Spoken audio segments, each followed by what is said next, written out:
Welcome to the next interview in the line of interviews as a part of the NYU Postdoc Oral History Project, in which we are interviewing senior members of the postdoc faculty. The goal here is to provide a general professional history and a legacy of some of our senior faculty at Postdoc. Today, I'm very honored to be with Irwin Hirsch, who is one of our senior faculty, who supervised me. He was, in fact, my first supervisor at Postdoc. I'm very honored to be here with him today. It's really my pleasure to be able to talk to him. So for the next hour, we will talk to Irwin about his history, about his experience at Postdoc. So, Irwin, it's great to be here with you. I'm hoping that we can start generally with what brought you to psychoanalysis in general, to interpersonal psychoanalysis, and to Postdoc, which we can talk more as we go along, but generally, what brought you to the field? Well, first, I'm honored to be one of the people who was interviewed. I thank Joyce Lockauer for that.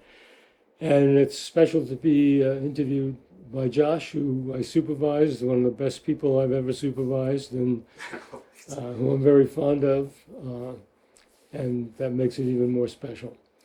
What brought me to psychoanalysis? Well, I think to some degree, a screwed up family brings everybody to psychoanalysis. I'm not going to go into very details, and it wasn't screwed up in a majorly kind of way. The story is this. I was not a great student. I went to Baruch College because the only educated person in either side of my family was an uncle, and he was an accountant. My parents never got past the age 15 in school. And so my uncle was an accountant. He made more money than anybody else on either side of my family. So I figured, what the hell, I'll be an accountant. I went to Baruch, which is a business-oriented school. I took accounting, and the only D I ever got in my life was in Accounting 101. So that was the end of accounting. Baruch had a coterie of terrific psychology teachers and economics teachers. And the only liberal arts major was psychology. And they were all the faculty were male. They were all in analysis themselves. Some of them were analysts or in analytic training. They were very charismatic guys. They talked very openly about things. They talked about sex all the time. I said, gee, this is great. I want to be like them. I want to be as free and comfortable talking about sex. And so I majored in psychology. And again, I wasn't the greatest, I was a good student in psychology. I wasn't the greatest student in general. And so the only graduate school I got into was University of Maryland, which was totally behavioral and behavioristic and Skinnerian. It was a terrible match. What year was this? This was 1962. 62, okay. Yeah, I hated it there. I had a miserable time, but I did very well, amazingly, and I got through. And I knew when I got back to New York, I would go into my own analysis, and I would pursue some kind of training in analysis. By the way, if you, at the University of Maryland, if you were a patient in analysis and they knew about it, they would have thrown you out of the program. Oh, really? Yeah. So that gives you a picture. Right at the time where behaviorism was really taking over the universities. Yeah. So it was one of the major achievements of my life to get through well at that place. Should I go on with history? Yeah, well, tell us a little bit, I mean, maybe specifically about psychoanalysis at that point, because it must have taken a lot in a behavioral program to know very firmly that you wanted to do something quite different. Yeah, that all came from my undergraduate days with all these charismatic teachers. So I came back to, I took a postdoctoral fellowship after my doctorate in 1967 at Albert Einstein in the Bronx. It was a 2-year postdoctoral fellowship. At that time, the place was the bastion of psychoanalysis. Psychoanalysis at that time was mostly traditional classical psychoanalysis. I didn't even know there were other kinds of psychoanalysis. Basically, there was only interpersonal psychoanalysis, and that was a real minority. So most everybody there, all the teachers and supervisors, were from New York Psychoanalytic or the Menninger Foundation. And they were my teachers and they were my supervisors, and they were two very happy years. What kind of work were you doing specifically? I was doing outpatient therapy with local Bronx people. I had terrific supervisors. Again, some couple of them are from Postdoc. Were you doing psychoanalysis with some of the local community people? I was doing psychoanalytically oriented therapy. And I knew that I wanted to get analytic training myself after I finished. And at that point, you had said that you wanted to go into your own analysis. I know that, for me, for a lot of people, their own analysis is influential in their own experience. Profoundly. Yeah, I went into my own analysis during my second year of my postdoc for the first time. I went 3 times a week at a reduced rate. It had to be. I only made $9,000 a year. And I was referred, I forgot who referred me, but I was referred to somebody from White. And again, I did not know the difference between White and New York Psychoanalytic. And I liked him, I admired him, I worked well with him.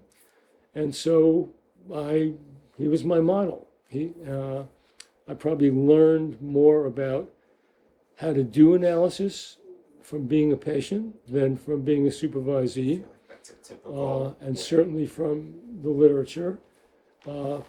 So I modeled him, I mimicked him, I set up my office in the way he set up his office.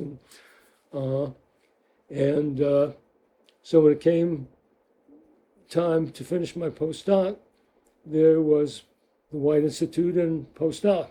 When it came time to finish my postdoctoral, my 2-year postdoctoral, there was NYU Postdoc and the White Institute to choose from. My analyst was not yet a training analyst at the White Institute. And they have this unfortunate regulation about training analysis, which is a terrible, terrible system. But anyway, so I might have gone to White if he were a training analyst, but this made my choice easy. I went to postdoc. And of course, should I keep going? In some ways, it sounded like interpersonal psychoanalysis came about almost by chance, that's who was referred to as a Absolutely. I always have said that if I had a classical analyst who I really liked and felt was very useful, I probably would have identified with him. I say him because I definitely wanted to see a man.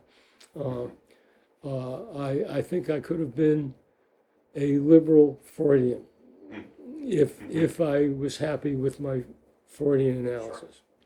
And so you chose postdoc at NYU Postdoc. Yes. So what was that like starting? I mean, the program must not have been that old at that point. My age, you mean? Yeah, the NYU Postdoc must not have been. Started in 62. The postdoc program started in 62. I started in 70. In 70. I was a candidate from 70 to 75, so I was only 8 years old. Because of my identification with my analyst, I picked all interpersonal supervisors.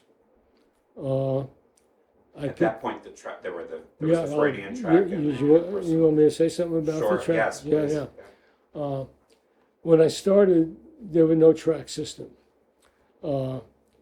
but everybody knew who was Freudian and who was interpersonal.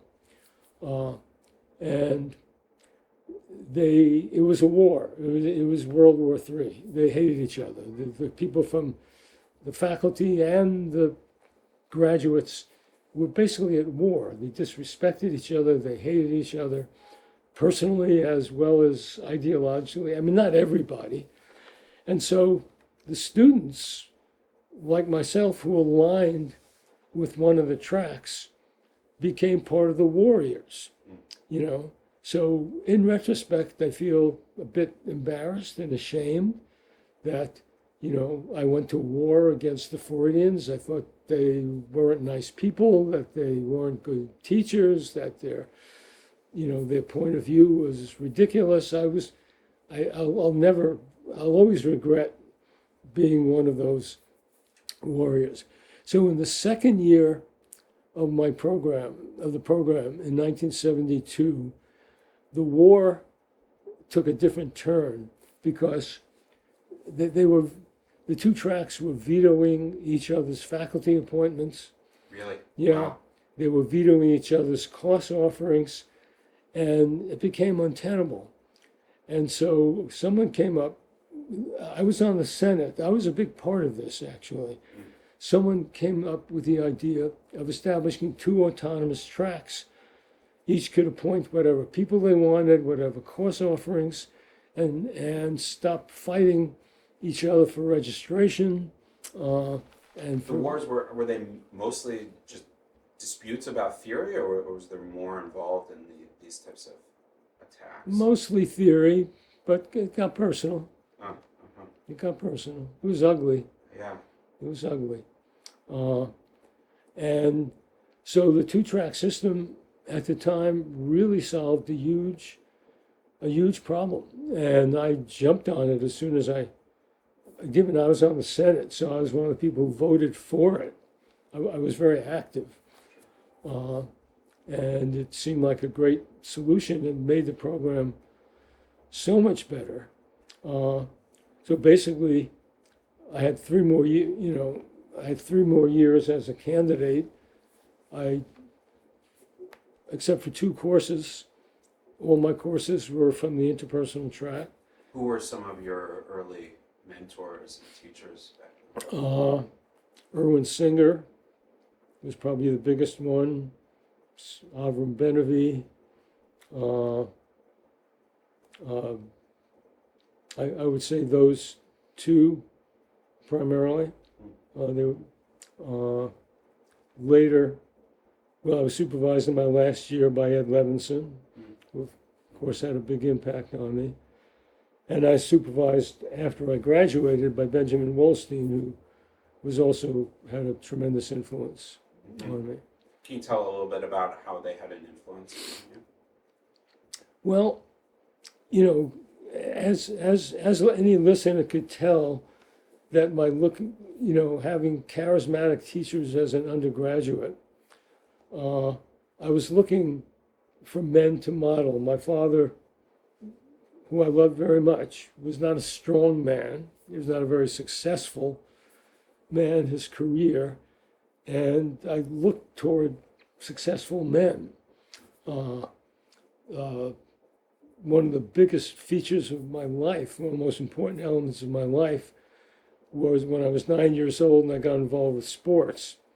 And the teams that I chose, I idolized the Brooklyn Dodgers, for instance. My whole life was playing ball and rooting for the Brooklyn Dodgers. And I idolized those men. To me, they all looked handsome and smart and great athletes and wonderful human beings. And, Jackie Robinson was there at that time. And so it was a similar thing with my supervisors that, they, and my analysts, all of whom I identified with quite a bit. In terms of supervisors, I probably identified too much and didn't find my own idiom until a bit later. Can you say a little bit more about the too muchness of it? Yeah, it's very clear. I thought about this a lot. uh, the most influential supervisors were Irwin Singer and Ben Wolstein. And again, Wolstein was about a year after I graduated. They were both great supervisors and great teachers. As analysts, they were very, very on the super challenging end of the way they work with patients. Confrontational, challenging. So the stereotype of an interpersonal analysis. The stereotype of the most extreme interpersonal analysis. I mean, if you take self-psychology and empathy, they were the other end of the spectrum. There was no self-psychology at the time, but using that, or using Winnicott, using Winnicott as a good enough mother, they were the challenging father. And I identified very much, my analyst wasn't that way, by the way, not especially, but I identified more with them than with my analyst. And it was too much. I was too much that way, and mellowed quite a bit, very gradually over the years. When you say that you felt bad for being a warrior, it's some of that type of thing that you wish you had taken a different approach? Well, there's two kinds of warrior. There's being a warrior therapist and a warrior soldier for the interpersonal track. Sure. I was too much of a warrior in both dimensions. Okay. No. In what way specifically did you find Ben Wolstein and Ed Levinson to be influential to you as a person? Levinson, Ben Wolstein had the freedom. What I admired was, just like I admired the freedom of my undergraduate teachers to talk openly about themselves, to talk openly about sex, I admired these two men for being free to say what they felt like. I think, and I still feel, one of the reasons analysts fail is that analysts are too reticent and anxious to be free to say what they see and what they think to patients. These two men were very open in that regard. And the freedom to point out things and to be disinhibited, I admired enormously. Levinson was not like that. His influence on me was much more through his thinking and his writing. I identified with his thinking and his writing probably more than anyone else's thinking and writing. But as a supervisor, he was a good supervisor. I liked him very much, but I actually identified more with Irwin Singer and Benjamin Wolstein at the time. So at that point, you were firmly in the interpersonal camp and wanting to... All in, 100%, not a shadow of a doubt. In terms of Ed Levinson, my experience has been a lot of people feel like he's sort of an undersung hero in the history of psychoanalysis. Well, perhaps not in interpersonal psychoanalysis, but as a figure in general. For sure. I've written about him in so many things. So many of my articles and papers. I think I've written this, so I think he is the most significant analyst in the, well, I don't know, from 1950 on, last 75 years, in what is called the relational turn, is turning away from the classical model. He has had more influence on that than any analyst alive. He gets all the credit in the world from people identified as interpersonal. He does not get the similar credit from analysts from other theoretical backgrounds. That's well known, that's well argued. I've argued that point 100 times. My interpersonal colleagues have argued that point hundreds of times. I mean, one of your arguments that I've read has been that the relational movement owes a lot to the interpersonalists in a way that perhaps has not been recognized. Pardon me, Joyce and my other relational qualities, owes everything to that. That's a little bit unfair. They owe a lot to Winnicott. They owe a lot to Kohut. They owe a lot. They owe some to Melanie Klein. But I'd say for the most part, they owe the most to Levinson. But again, that's not completely fair. People who are more Winnicottian or self-psychological, they owe gratitude elsewhere. But relational people who lean more toward interpersonal, owe a huge debt to Levinson. Yeah. And some acknowledge it, many acknowledge it, and many don't. So turning back a bit to Postdoc and the warring, I mean, for you and your experience there, how did you see the climate at Postdoc evolving, changing? You know, obviously there are disputes today, but you know, some of the track system in a lot of ways solved the issues. But how did you see the climate shifting in the 70s and beyond? It was a less aggressive climate. It was a more cooperative climate. I think I knew the interpersonal. I was very active in interpersonal committees as a candidate and as a graduate. I knew they privately were not, were still very critical about Freudian. Freudians I knew, many of them were still very critical, but not openly and not in a way that interfered with education. So there's more I took, general openness. for example, the postdoc only had 12, they had ridiculously low requirements. You only had to take 12 courses. Really? And you could choose your courses, which was great. I took 2 Freudian courses with very esteemed Freudian teachers, and I disliked them both. I loved, of the other 10, I enjoyed probably 8 of them, I disliked them because they were Freudian, or I disliked them because I didn't like them as people. I always thought it was the latter. I still think it's the latter, but it can't be a total coincidence. Sure. No. But it felt like the fighting generally reduced at Yes. some point. Which is interesting because the theories continue to be the same theories, right? And yet it's just separating them was easy enough to separate. When you think back to that time, what were some of the main criticisms of interpersonal psychoanalysis that you took? Interpersonal was wild analysis, self-disclosure, people saying whatever the hell they wanted, not having good enough verbal boundaries. They didn't go deep enough. They didn't go into sex and aggression as the heart of human development. They stayed in.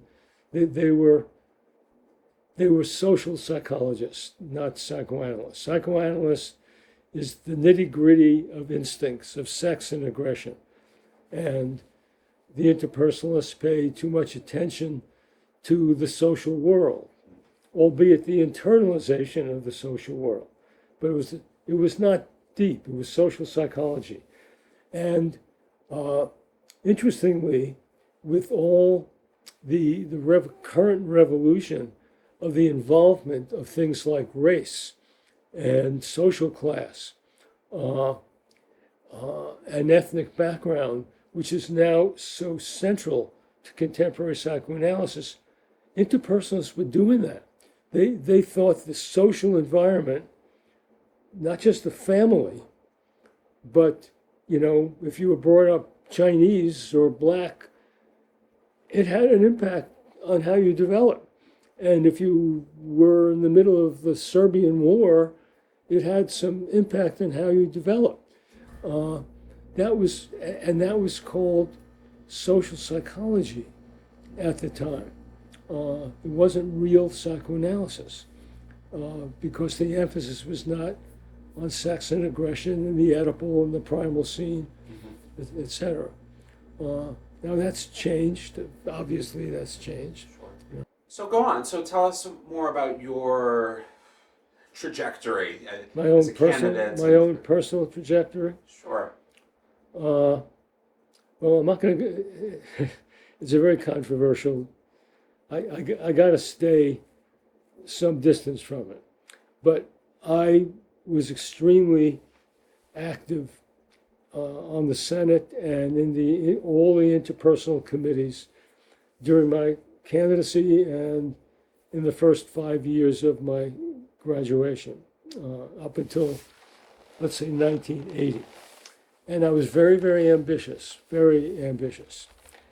And around 1979, myself and 6 of my colleagues, my interpersonal colleagues, one of whom was my wife, who was also a graduate faculty member at Postdoc, wanted to start an institute of our own because we thought there was a great market for, there was no other interpersonal institute except for White. White and Postdoc. Postdoc. And both of them did not admit social workers. And we knew many. White didn't admit social workers. No, not for many, many years. Sure, makes sense. And I thought we knew personally many social workers, and we thought there was a great market to promote interpersonal psychoanalysis in the world of social workers who could not get into any institutes unless they went to a more classical institute. So we developed the Manhattan Institute for Psychoanalysis. We started planning that in 1978. We were all pretty recent graduates ourselves. And most of the interpersonal faculty who were our teachers backed us, supported us, rooted for us to be successful. But we ran into a couple, I'm not going to mention names, I'd love to, but I'm not. We ran into a couple who didn't like a couple of things we promoted, one of which was staying with the importance of a 3-time-a-week analysis as opposed to a 2-time-a-week analysis. I was the first director of the Manhattan Institute. Although everybody was equal, I was literally, my title was director. I was the lightning rod. 2 people in the track felt I betrayed them. And they were furious at me. They're furious at me as the spokesperson. And my name came up. You know, you had to be a graduate for 5 years in order to be on the faculty. At my 5-year anniversary, my name was brought up to be a faculty. I was sort of like it sounds very immodest, but I was sort of like an interpersonal star as a candidate and as a graduate. And these 2 people spoke so violently against me that the Senate voted me down. 3 years later, after many conversations with my former faculty members, some of whom I still felt close to, they brought my name up again. This is maybe 1983. And the people who violently voted against me promised not to do that again. And they did, again. So fundamentally, I felt excommunicated. It was extremely awkward because my wife, by that time, was on the faculty herself. My best friends were on the faculty themselves. So the Manhattan Institute was my refuge. It was very awkward for me to be at postdoc events. I got involved at the Postgraduate Center for Mental Health as a faculty member. I got involved with the Delphi postdoctoral as a faculty member. That really helped in terms of doing supervision, in terms of getting referrals. But I was always extremely, I would say, depressed about not being part of postdoc. Yeah, it was your home. Yeah. And it remained that way for 20 years until the people who spoke violently against me got old, in one case got ill. I can't really say I wish them well. And they no longer had influence, they no longer had the power. And so I was invited back after 20 years of isolation. How was that return for you? I was tremendously happy. It was terrible to not be a part of my home institute. I mean, one thing obviously about our field is that the personal and the professional are intertwined. Absolutely. And, I can't plead innocence. As I said, I identified with Irwin Singer and Benjamin Wolstein, who were very challenging. So I was that way myself. So I gave people reason to think I was too aggressive as a person or too challenging as a person. I mean, I'm no innocent. I didn't deserve to be excommunicated. The punishment did not fit the crime. But I was a pretty aggressive guy. But that was a great lesson because I became much less of an aggressive guy. It was very humbling. Well, there was a big benefit. I've written about this. This is all public. It was very humbling. I realized that my being an aggressive guy did not serve me well. And I became much toned down. And it was very helpful in another way. So that's one way. It helped me as a person, I still love Irwin Singer and I still love Benjamin Wolstein, but I'm not nearly challenging and confrontational as they were. They were still my two favorite supervisors. I learned more from them than from anybody else, but I really toned down quite a bit, and that was a gradual process. So I think I became a better analyst, a better teacher, and a better person. The other way it was very helpful to be excommunicated is I felt that I had to prove myself as unworthy of being excommunicated. And so I started to write, and I started to write like crazy. Yeah, you were prolific. And I wrote less when, my children were born in 1973 and 1975. So so from 1980 on, I only had time being in full-time practice, co-supporting my family, raising my children, which is the most wonderful thing that ever happened to me in life by far. And now children are equally wonderful.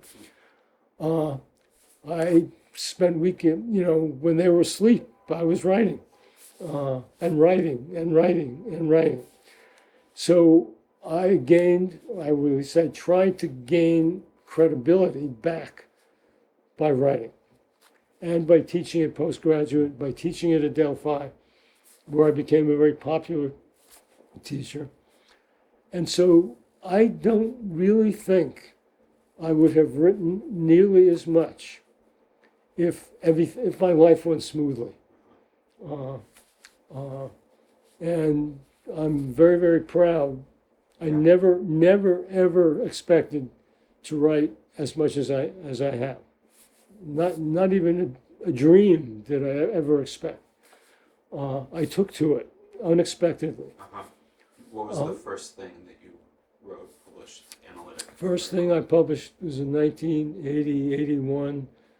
about the authoritarian dimensions of psychoanalysis, critical of the degree of asymmetry among analyst and patient, and critical of institutes that are rigid and authoritarian.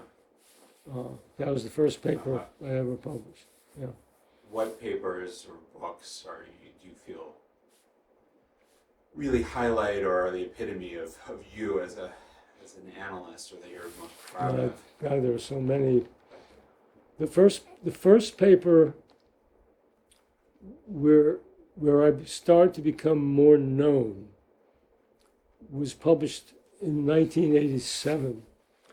It was it's called Varying Modes of Analytic Participation. I started writing a lot about comparative psychoanalysis because I was exposed to different points of view at Postdoc. And this article compared different ways that analysts relate to patients based on the school that they identify with. So I compared interpersonal, the early people identified as relational, like Stephen Mitchell, Freudian, Kleinian, middle school object relational, self-psychological, and that paper got some distribution, and it became a paper that was taught at various places. So that was pivotal, and a lot of my papers are in comparative psychoanalysis, comparing interpersonal, how interpersonal and relational differ or don't differ, interpersonal way of working compared with, object relational and Kleinian and self-psychological. A lot of my papers are. And the other quality that runs through my writing is, of course, the personal element of the analyst. The participant also. And I've co-edited or written 6 books. My first book was called Coasting in the Countertransference. Which has been very influential to me. I think about that. Well, thank you. It's the book that's been by far the most influential and by far sold the most copies, and where I was very open about my own person and the impact it had on my work. I was very self-disclosing about my own person, for better and for worse, mostly for worse. And why do you say that, for worse? Because I was very open about all the bad things about myself, all the ways that I was selfish, and all the ways that my own self-interest came first. I wrote a lot about money and the influence of money and how money was important to me. I wrote about coasting and not working as effectively as I could. I wrote about seeing too many patients because I was ambitious and because I needed the money, because I was co-raising 2 children in the middle of Manhattan. And so the legacy of being open carried me. And so most of my writing was either in some way about the transference, countertransference interchange, and the impact of countertransference and the person of the analyst on the analytic work. That is really comprises the 2 main themes in my writing. Which at this point it becomes such a common thing, right? Who you are and what you're bringing in, which at one point was rather revolutionary. Yes. And it wasn't. I mean, countertransference was written about a lot during the years I was in training and when I That's was, like a bad thing, something that you want to well, not in the interpersonal, it was not a bad thing. It was a good thing. It was a good thing if you use it properly. And in the Kleinian group, it was a good thing if you use it properly. But it was not so much about the person of the, this countertransference as a reaction to a particular patient. And this countertransference as me, the person. Right, it's the one person versus two person Yeah. movement and analysis. Yeah. So a lot of my writing focused on the me as a person and the impact it had on my work with various patients. And that took the notion of countertransference a little bit further than the countertransference to a particular, focusing on my reaction to particular patients.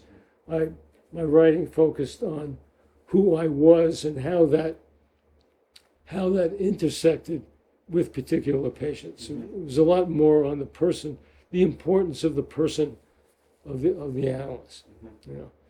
The analyst who's depressed and the impact that has, the analyst who is happy and the impact that has, the analyst who is wealthy, the analyst who's starving for money and can't put food on the table, all of that stuff. In terms of some of your theories, I mean, they seem to come from personal experience. And especially of a hardship that's coming through, to be able to write through that and try to understand yourself through that and you as an analyst. Where do you feel like some of your inspiration for your writing really comes from? It comes from proving myself. Well, it comes from two places. I was always,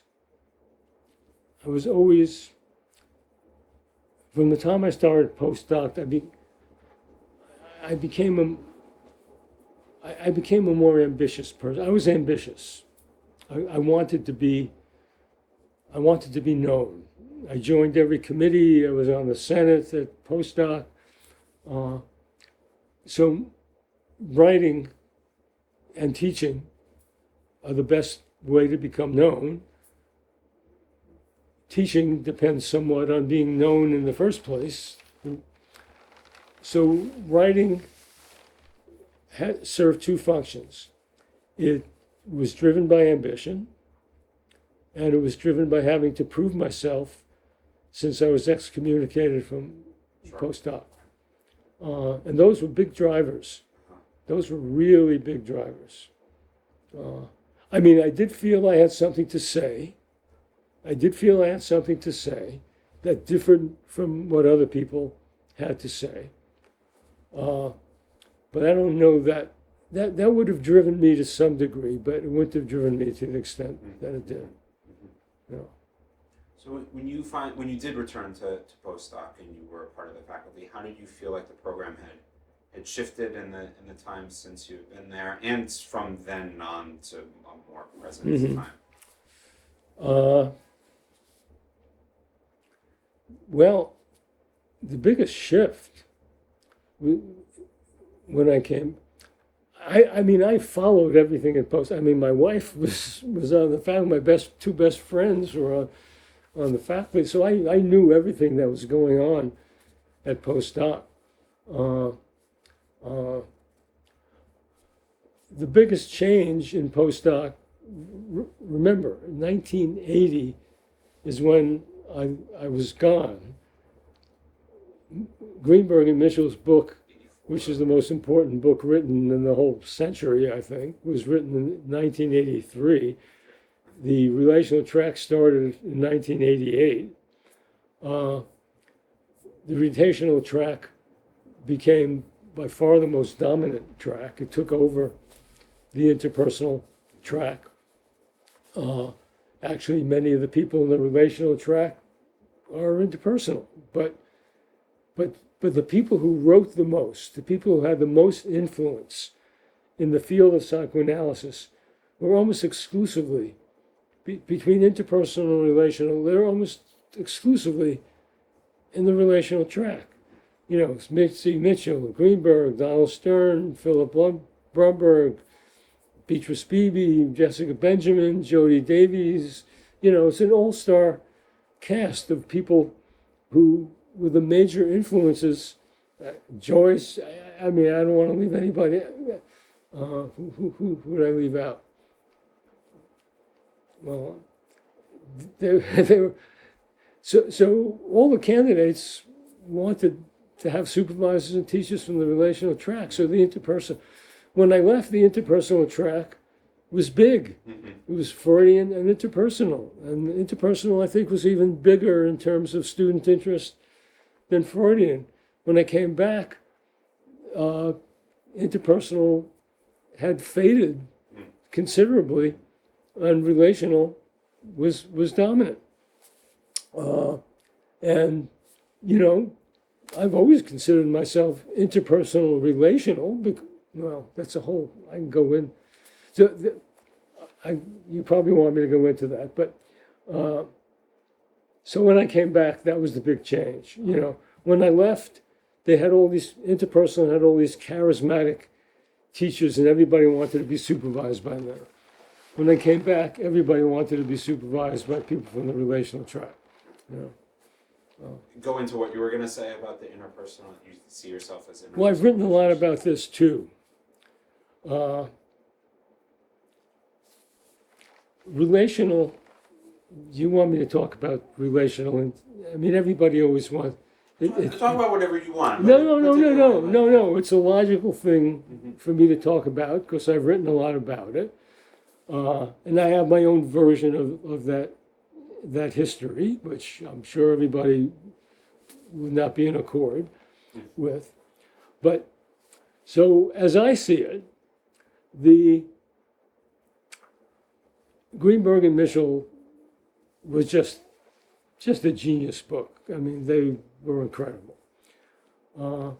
And their training was at White. Their analysts were some of them were interpersonal. Their background was interpersonal. They were both brilliant guys, and so they were scholarly, so they knew everything about object relations and Klein and Freudian, and they were influenced by that as well. They were not just influenced by interpersonal, and they put together their interpersonal training and their interpersonal background with other points of view that had a lot of similarity. That is, almost every point of view that was not based on drive theory was under the I always call it the relational umbrella. And interpersonal, because those two guys grew up as an undergraduate interpersonally at NYU, and in psychoanalytic training at the White Institute, they grew up interpersonal. I felt that was the biggest contributor to relational, was interpersonal. Obviously not the only, but the biggest.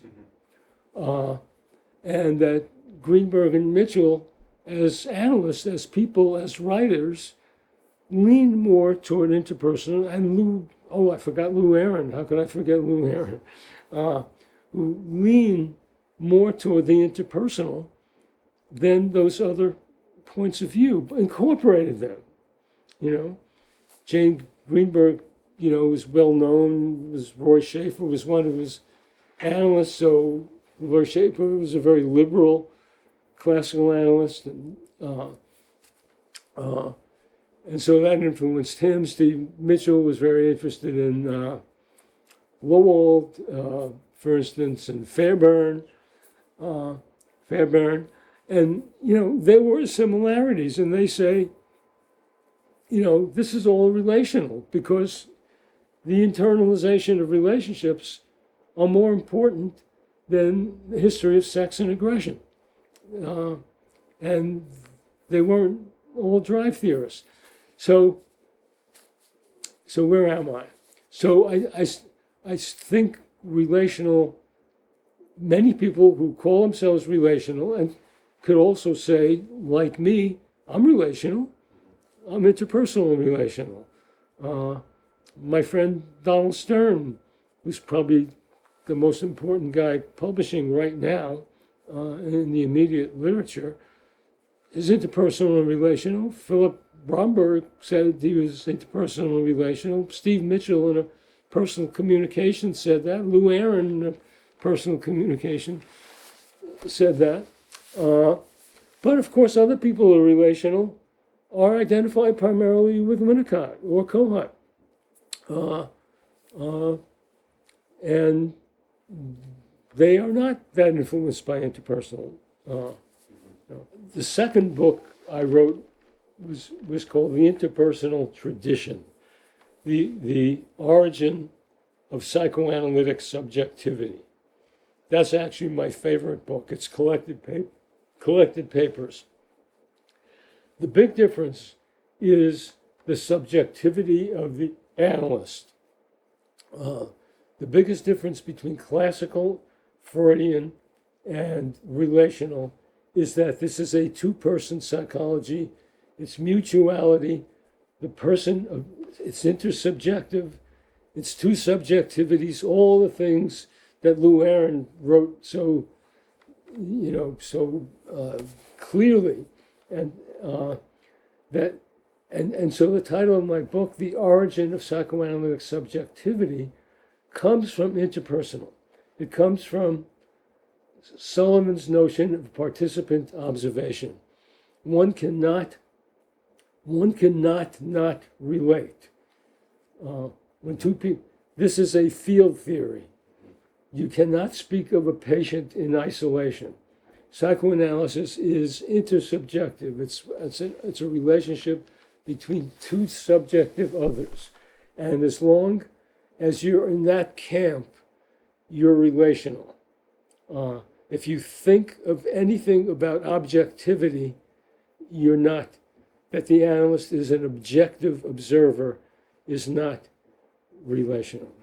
No, and I feel like that's such an idea that has taken such hold, especially people speaking of enacted experience as well, and how essential Yes. that is to Enactment, the which was introduced by Levinson, was a big part of that. So, I mean, obviously, you've had a long history through postdoc, through analysis. How do you see the field now? Obviously, we live in turbulent times, both in the world at postdoc, as psychoanalysts. I'm wondering how you see the field now, where you see it going. Well, actually, I think I wrote something on the listserv a couple of years ago with, I never really resonated with the Freudian literature or read much of the Freudian literature. But, I was recently exposed, a couple of years ago, I was exposed something that Andy Druck, who's a Freudian track guy, wrote about, Freudian changed their name from the Freudian track to contemporary Freudian. And then there's an institute called the Freudian, what's it called? The Freudian Society. Contemporary Freudian? Yeah, pardon? There used to be the Freudian Society, now it's the Contemporary Freudian Society. Well, I realized belatedly that Freudian has changed enormously, and they are now not that dramatically different from relational as they used to be. The old classical Freudian doesn't exist so much in the postdoc community. Postdoc is now a part of the American. Yes, yeah.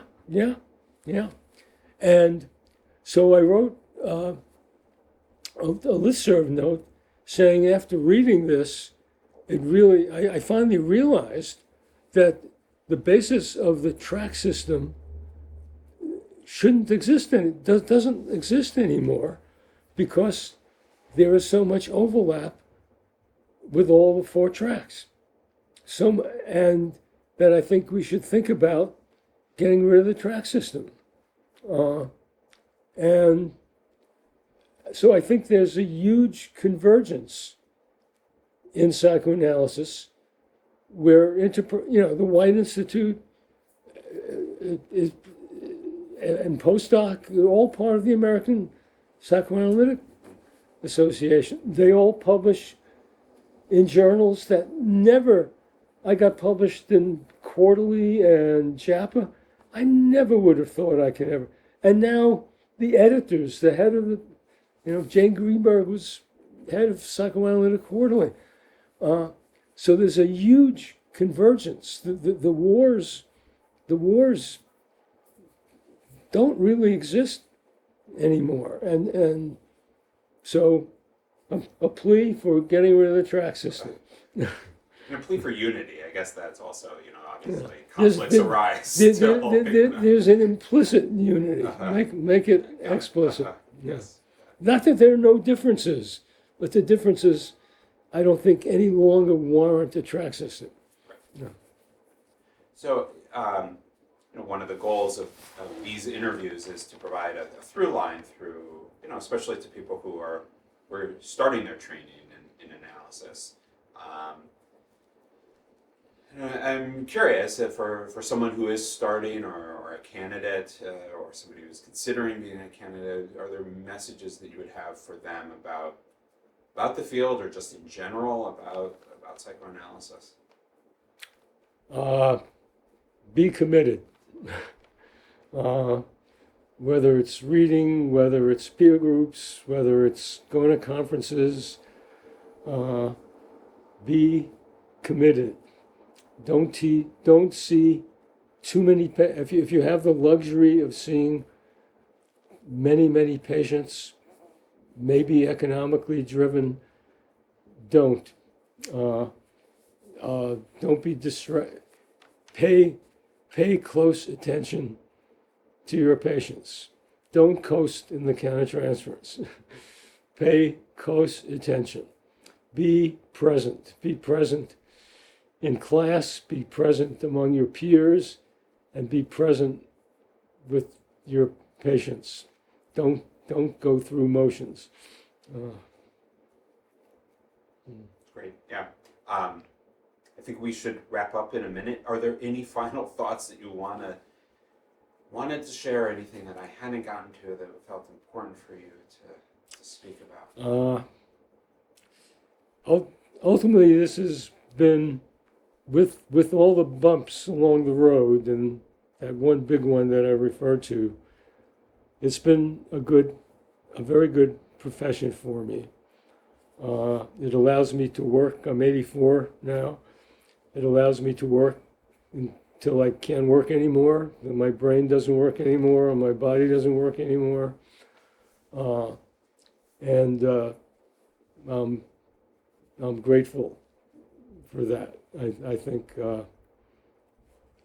it's a good profession if you are truly committed to it. I want to really thank you again for doing this interview and just in general, and being a mentor to me and supervisor to me. And I hope that other people will watch this and get the experience of being with you and understanding of Postdoc and all of the ups and downs. And, yes. No, I hope thousands upon thousands of people will watch this and think I'm one of the world's great human beings. Yes. Yeah. Well, thank you very much. Okay. Thank you. Thank you for interviewing me, for doing this.